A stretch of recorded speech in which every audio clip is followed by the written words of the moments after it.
할렐루야. 개들을 키워보신 분들은 그런 경험이 있으시겠지만요. 저희 개가 지금 우리 소랑이가 지금 11년째인가요? 지금 진도 11년째 키우고 있는데 아주 몇 년 안 돼가지고 철이 없을 때, 지금 철은 개니까 철이 들 건 없지만은 마음대로 그렇게 그냥 막 도망치고 막 그럴 때 그때 아주 잊어버려가지고 제가 얼마나 고생을 한 적이 있습니다. 공원에 데리고 나가서 잠깐 한눈 파는 사이에 그냥 냅다 뛰는데 쫓아가도 쫓아갈 수는 없고, 저도 운동을 해서 달릴 때까지는 달려봤지만은 개만큼은 개 따라 못 가겠더라고요. 가다가 근데 결국은 어떻게 해서 찾긴 찾았지만은 얼마나 처음에는 화가 나서 사람 안 보는 데 가서 한번 개패도 패볼까 하면 그런 생각도 해보고 그러다가 그 말도 못하는 짐승인데 그러고서 그냥 집에 돌아왔던 그런 이 경험인데, 어느 목사님이 비슷한 경험을 하신 것 같아요. 개가 이렇게 도망쳐서 이 해피라고 하는 개인데, 개를 도망쳐서 개를 찾으러 가느라고 밤새도록 그냥 해피야 부르면서 쫓아다녔는데도 못 찾았습니다. 그래서 올 때는 언해피한 모습으로다가 터덜터덜 돌아오시면서 생각한 것이, 내가 지금 뭘 하고 있느냐, 지금 내가 개를 찾느라고 이렇게 밤새도록 내가 고생을 했다 생각하면서 예수님을 생각했다 그럽니다. 그러면서 누가복음 15장에 나오는 잃은 것 찾는 것 있잖아요. 잃은 양을 찾고 잃은 동전을 찾고 그 다음에 탕자의 비유에서 잃은 자식을 찾고, 그런 것을 통해서 하나님의 마음을 다시 한번 기억했다고 하는 그런 말씀이 있는데, 우리 하나님의 단 한 가지 소원은 한 가지입니다. 하나님께서는 잃은 영혼을 구원하시려고 하는 것이 하나님의 유일하신 이 땅에서 우리를 향하신 하나님의 뜻입니다. 우리를 구원하시고 우리에게 영원한 생명을 주시려고 이 땅에 예수 그리스도를 보내시고 그 예수 그리스도를 믿는 자마다 구원을 얻게 하시는 것이 하나님의 뜻입니다. 오늘 그 하나님의 뜻을 우리가 알아서, 하나님의 뜻을 알아서 그 구원을 얻게 하는데 쓰시기 위하여 우리를 부르셨습니다. 우리를 하나님께서 전도자로 부르셨다고 하는 거예요. 그래서 우리 늘 생각하는 것이 하나님의 그 유일하신 뜻이 무엇인가? 우리 그것을 위해서 기도합니다. 하나님의 기쁘신 뜻을 우리가 깨닫고 그 기쁘신 뜻대로 우리가 살기를 원합니다. 하나님의 말씀대로 살기를 원합니다. 우리가 간절히 기도를 합니다. 근데 가만히 생각하면 얼마나 사치스러운 기도인지 모르겠어요. 우리 하나님의 뜻을 다 압니다.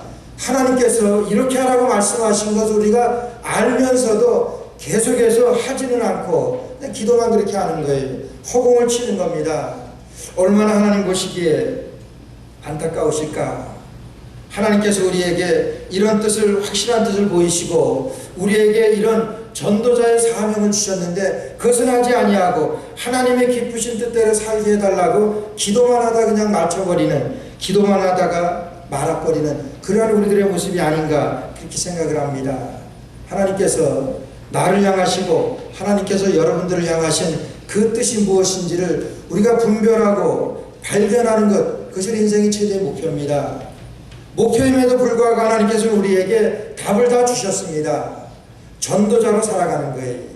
하나님을 기쁘시게 하는 것, 우리가 하나님 앞에 전도자로 살아가는 것 가장 기뻐하시는 우리의 삶입니다. 1996년도에 한국에서 아주 끔찍한 사건이 있었지요. 그 지존파 사건이라고, 아주 이 젊은 아이들, 철없는 그 청소년 정도 됐죠.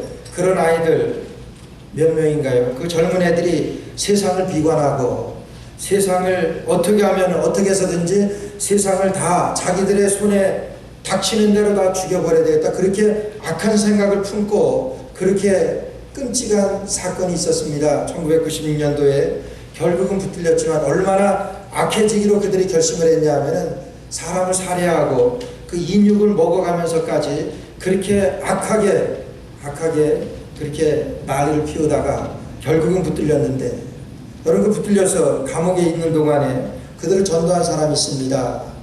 97년도인가 미국에 와서 제 아는 분하고 가까운 분이라 가지고 그분하고 교제하고 그분 또 교회에서 간증도 하시고 그랬는데, 서울 사랑교회 이재명 집사라고 하는 그 분인데, 그분이 그 감옥에 있는 동안에 그들에게 복음을 증거하면서 그들을 살리기 위해서 결국은 그들이 다 예수님을 영접하고 그들이 정말 그 죄값으로다가 다 사형은 당했지만은 다 예수님을 믿고 그렇게 사형을 당했습니다. 근데 그 이재명이라고 하는 그 집사님 얼마나 마음 푸근한지 몰라요. 근데 이렇게 딱 보면은 아주 무섭게 생겼어요.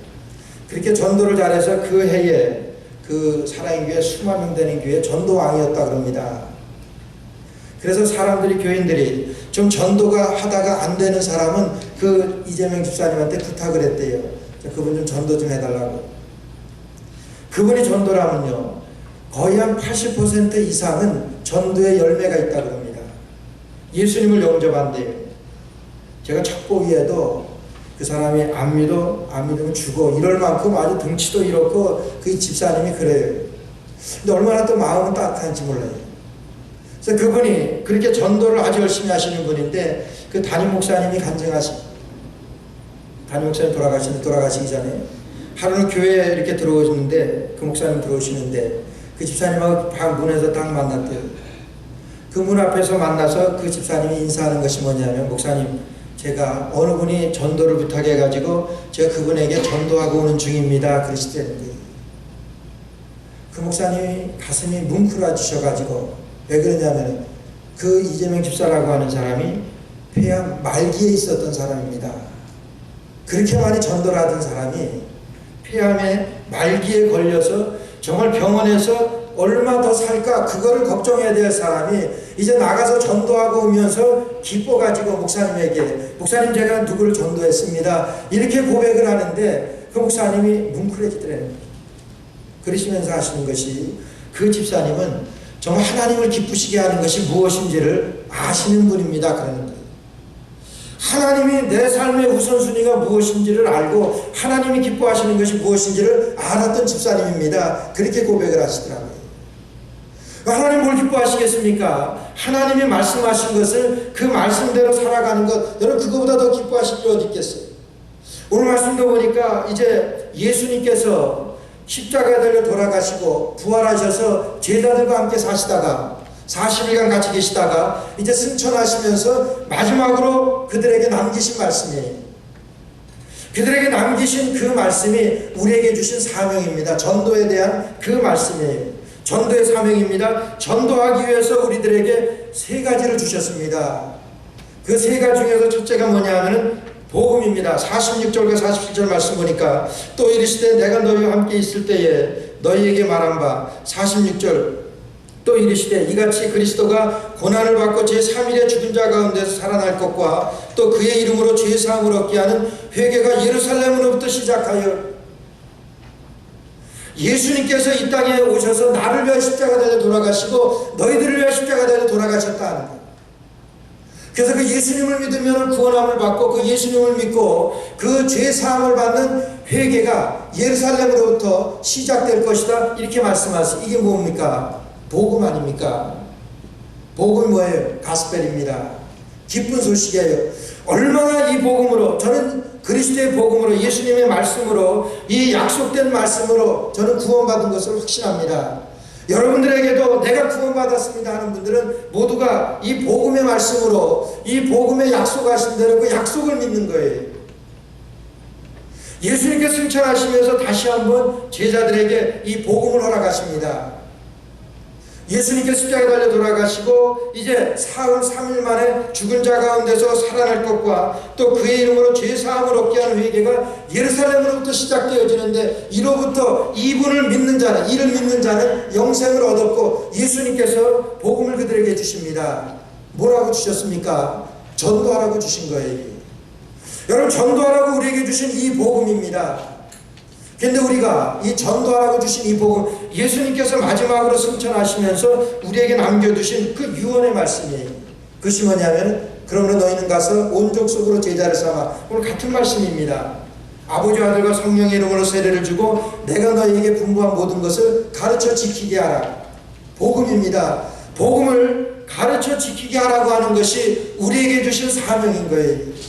우리가 그것을 믿기만 하면 구원을 얻는데 근데 그것을 가르쳐 지키게 하라고 그랬는데 그것이 전도입니다. 그래서 하냐?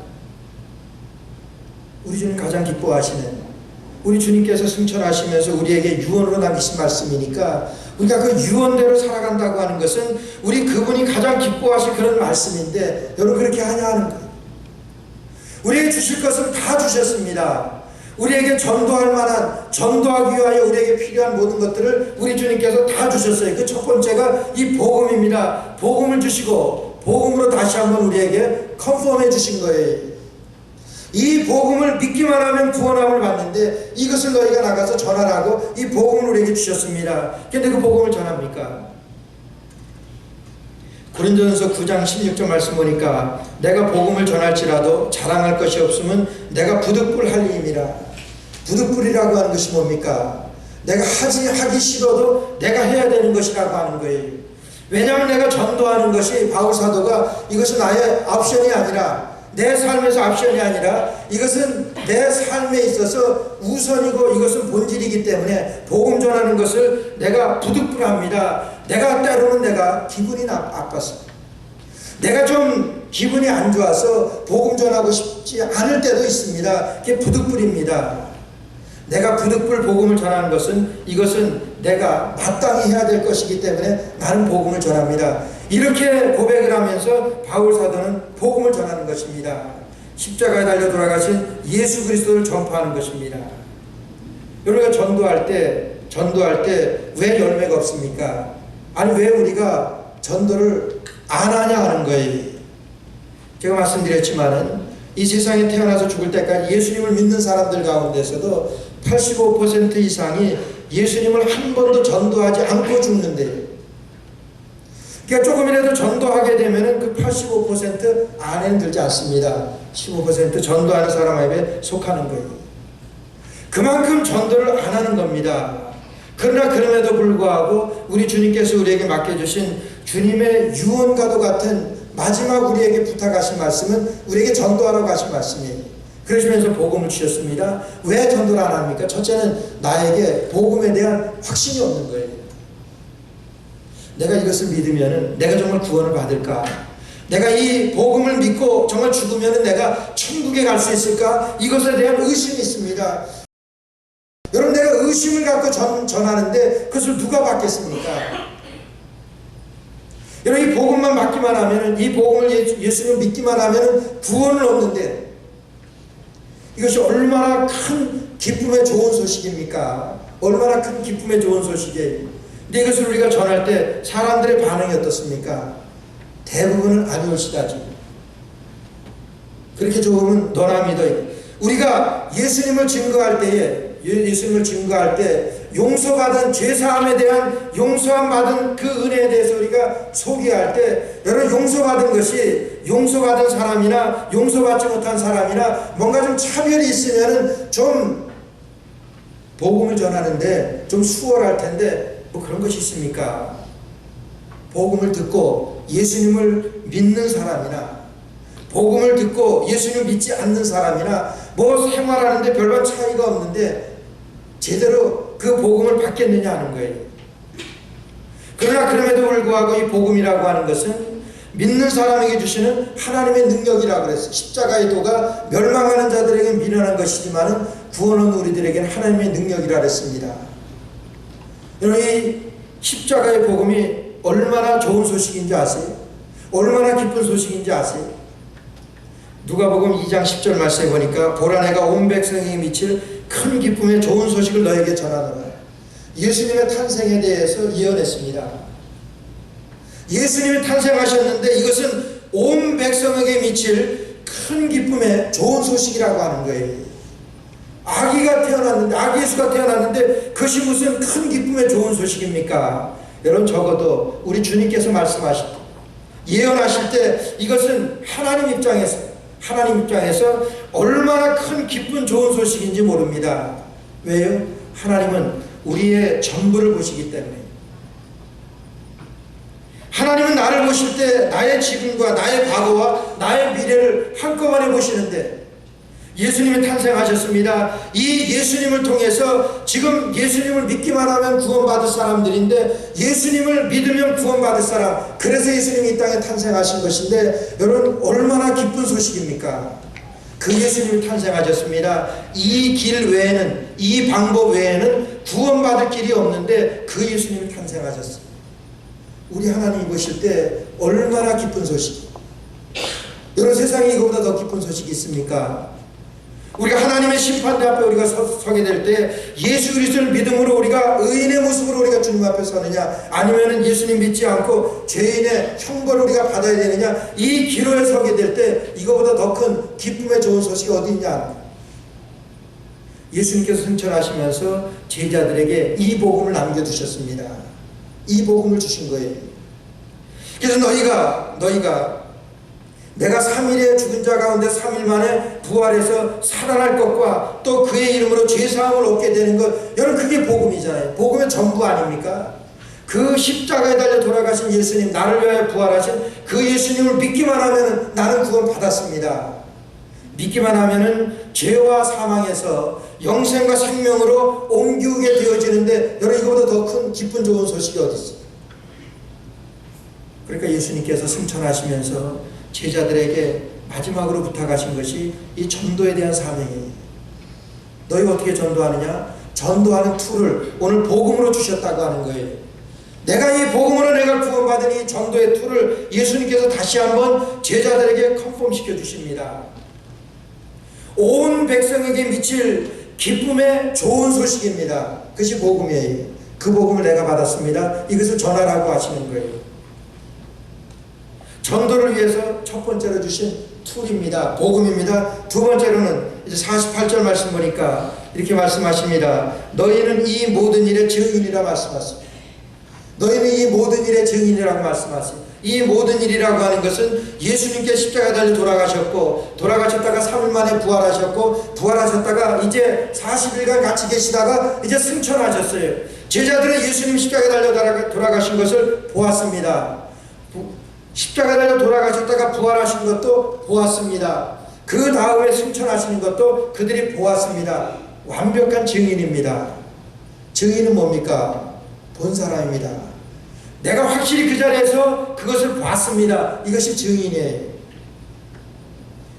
이런 교통사고 났을 때 요새 보게 되면 교통사고 나면 얼른들 뛰어나와 가지고 그럼 다 핸드폰이 있으니까 핸드폰으로 그냥 박친데 찍고 그 다음에 그 사람의 받은 사람의 차에 라이센스 플레이트를 그냥 찍고 그 사람 그냥 거의가 그래요. 왜 그럽니까? 증거 수집하기 위해서 그렇잖아요. 그 옆에 사람이라도 있으면은 내가 지금 사고 당한 건 나를 위해서 좀 증인이 좀 돼달라고 그렇게 부탁도 하고 그 자리에 있었습니다. 그것을 봤습니다. 확실한 증인입니다. 그럼에도 불구하고 여러분 그 교통사고 났을 때 우리 한국 사람이 사고 나면 한국 사람은 증인으로 채택이 안 된대요. 옆에 있었어도. 왜냐하면 좀 편파적으로 이렇게 얘기할까봐. 그렇잖아요. 팔은 안으로 굽는다고 외국 사람하고 사고 났는데 내가 조금 한국 사람 잘못했어도 그렇게 진술합니까? 그러니까 아예 증인으로 같은 나라 사람은 이렇게 제외시킨다는 거예요. 그런데 거기에서 그것을 사고 나는 것을 찍었습니다. 그것을 내가 봤습니다. 내 것을 보고 그 사람을 내가 압니다. 여러분 확실한 증인이에요. 오늘 예수님께서는 승천하시면서 제자들에게 너희는 이 모든 일의 증인이라 말씀하셨어요. 증인이잖아요. 이거보다 확실한 증인이 어디 있어요? 근데 여기서 말씀하시는 너희가 누구냐 하는 거예요. 너희가 예수님이 말씀하시는 예수님께서 지금 말씀하시고 계시는 이 12제자, 이 제자만이 너희냐 하는 거예요. 아니요. 예수님을 믿고 구원받은 우리 모두가 오늘 너희입니다. 오늘 저고 여러분이라고 하는 거예요. 그러니까 우리 모두가 그리스도의 증인이라고 하는 거예요. 증인이라고 하는 것은 뭐예요? 본 겁니다. 같이 한 것입니다. 근데 여러분 예수님과 같이 했어요? 예수님이 십자가 달려 돌아가시는 거 봤어요? 못 봤습니다. 근데 어떻게 증인이 됩니까? 여러분 내 안에 살아 역사하십니다. 예수님이 내 안에 계시기 때문에 여러분 그거보다 확실한 증인이 어디 있어요? 예수님이 내 안에 계시기 때문에 내가 말하고 내가 행동하고 내가 하는 것들이 예수 그리스도를 통해서 하는 것입니다. 여러분 이거보다 더 확실한 증인이 어디 있어요? 1863년에 24살 난 아주 젊은 엘리트 목사님이 영국에서 중국으로 선교사로 파송되었습니다. 영국 런던에 있는 하노버 교회라고 하는 교회에서 파송했습니다. 24살이니까 뭐 이제 갓 졸업하고 목사 안수 받고 간 거예요. 사역하시면서 얼마나 고생을 했는지 모르겠어요. 제일 큰 고생은 1년 안에 사랑하는 아내 캐롤라인이 아기를 임신 중에 그 풍토병으로 세상을 떠납니다. 그럼 그래도 가족인데 선교사로 부름받고 그곳에 갔는데 사명을 받고 갔는데 거기서 1년 만에 아내를 잃게 돼요.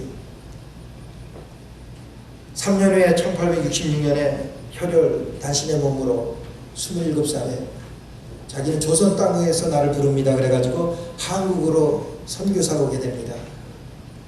대동강변으로 대동강을 배를 타고 이제 오면서 복음을 증거합니다. 이제 예수 그리스도를 전파했습니다.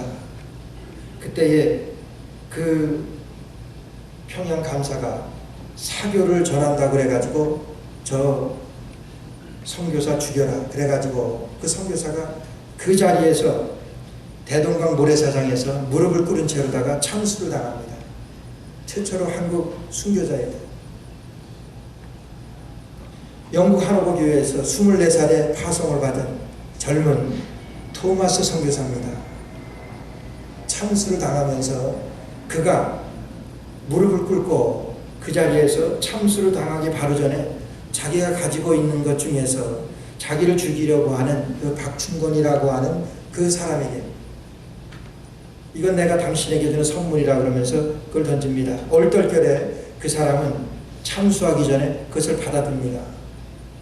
그리고 참수시킵니다. 그걸 건네주면서 하나님은 당신을 사랑하십니다. 나를 죽이는 사람에게 하나님은 당신을 사랑하십니다. 하나님 앞에 내가 뿌리는 이 복음이 하나님 열매 맺게 해주옵소서. 그러고서 그 자리에서 참수당하여 목베임을 당하여 죽게 됩니다. 여러분 그런 순교의 터 위에 세워진 교회가 우리나라 한국의 교회들이 순교의 피 위에 세워진 교회가 한국 교회들이고 오늘날 우리가 이렇게 잘 살 수 있게 되어진 것도 이런 선교사들의 복음 증거를 통해서 되어졌다고 합니다. 여러분 토마스 선교사가 예수님의 증인으로 그 자리에 있었습니까? 예수님이 12제자와 같이 예수님께서 십자가에 달려 돌아가시는 거 봤어요? 못 봤습니다. 예수님께서 승천하시는 거 봤어요? 못 봤습니다. 그러나 확실한 증인으로 너희는 이 모든 일의 증인이라 말씀하실 때 이 말씀을 가지고 이 말씀 붙들고 중국의 선교사로 나가 파송되었던 이 토마스 선교사. 오늘 마찬가지로 저와 여러분들에게 하나님께서는 너희는 이 모든 일의 증인이라고 말씀하십니다. 우리가 하는 모든 일들 가운데 우리를 증인으로 우리 주님께서 보내셨다고 하는 거예요. 버마의 허드슨 테일러라고 하는 이 영국 선교사는 이런 얘기를 했습니다. 작은 일은 작은 일이다 하지만 작은 일에 신실한 것은 큰 일이다 이렇게 말합니다. 우리가 하는 일들 작습니다. 선교사들이 피를 흘리며 순교한 그런 것들에 비하면 얼마나 작은 건지 모릅니다. 그러나 작은 거라고 할지라도 그 일에 대해서 신실하게 감당한다고 하면 그건 큰 일이라고 합니다. 여러분 집에서 가사 일을 하는 것, 내가 직장에서 일 보는 것, 내가 장사하는 것, 이건 작은 것들입니다. 그러나 이 작은 것들 가운데서 이 작은 일을 하면서도 내가 이것을 신실하게 하게 되면 하나님께서 이 일을 통하여 나를 이곳에 보내셨습니다. 이런 선교사적인 우리 하나님께서 나를 보내셨다고 하는 그런 마인드로다가 이 일에 내가 참여한다고 하면 그것은 큰일이라고 하는 거예요. 왜 큰일입니까? 그 일로 인하여 예수 그리스도가 증거되고 그 일로 인하여 예수 그리스도가 전파되어지는 것이기 때문에 얼마나 큰 일인지 모릅니다. 얼마나 아름다운 일인지 모릅니다. 지난 주간에 그 메릴랜드에서 끔찍한 사건이 있었잖아요. 기도원에서 그 기도원 목사님을 기도하러 갔던 그 정신병자가 칼로다가 무참히 살해요. 그래서 목사님이 아니고 장로님입니다. 제가 우리 효신교회 보니까 같은 교단 그 교회 그 무 목사님이 거기에 원장으로 계시기 때문에. 그래서 얘기를 하세요. 그곳 한국에서 꼭 그런 곳에 가고 싶어 하셔서 초청하셔갖고 하죠. 초청하셔서 이제 그곳의 원장으로다가 이 장로님인데 세우셨다. 그런 끔찍한 변을 당한 거예요. 여러분 누구에게 무슨 하소연을 합니까? 그런 사고입니다. 근데 감사하게도 그 살해당한 그 장로님의 아들이 그 목사님의 신학교 제자이기 때문에 그 제자가 아무 책임을 묻지 않았다. 여러분 생명을 잃게 되었는데 이거보다 더 큰 책임이 어디 있습니까? 그럼에도 불구하고 그냥 묻겠다고. 어디에서 나옵니까? 이런 일 가운데를 통해서도 이런 일을 통해서도 그리스도가 전파되어지기를 목사만이 할 수 있습니까? 아니에요. 우리의 하는 일들 가운데서 정말 그리스도를 전파하고 그리스도를 나타낼 수 있는 것들이 우리의 작은 일 가운데서도 내가 하는 일은 작은 것입니다. 그러나 작은 일이라고 하더라도 내가 신실하게 한다고 하면 이건 큰 일입니다. 허드스 테일러.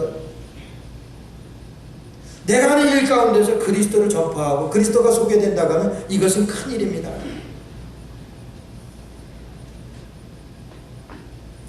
그래서 하나님께서 예수님께서 십자가 달려 돌아가시고 이제 승천하시면서 제자들에게 복음을 주셨습니다. 전도하라고 주셨어요. 그 다음에 소명을 주셨습니다. 소명이 무엇입니까? 너희는 이 모든 일의 증인이라, 전도자라고 하는 거예요. 그 증인의 사명을, 그 소명을 주신 겁니다. 그것을 제자들에게만 주셨습니까? 토마스 목사님에게만 주셨어요? 아니요. 우리에게도 주셨습니다. 너희는 이 모든 일의 증인이라. 나도 증인이고 여러분도 증인입니다. 우리 주님께서 우리를 사명자로 부르셨다고 하는 거예요.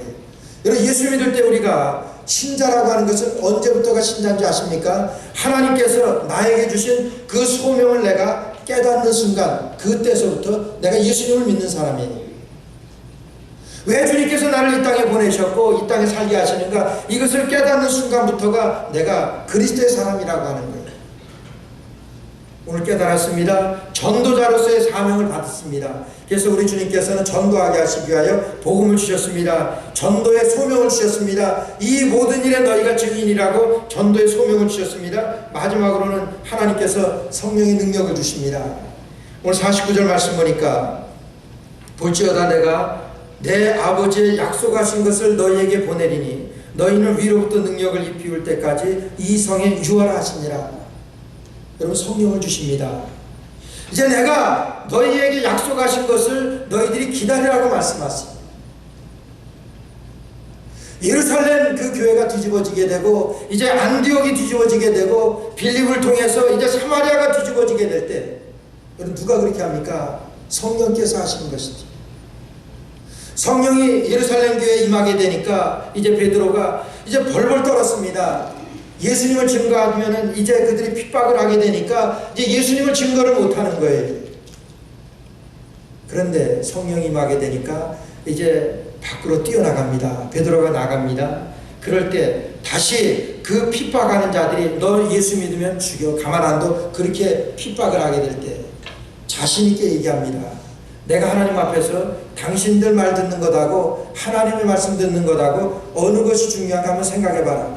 바로 어제까지만 해도 벌벌 떨던 사람이 성령이 임하게 되니까 이제는 그 자기의 생명을 내놓습니다.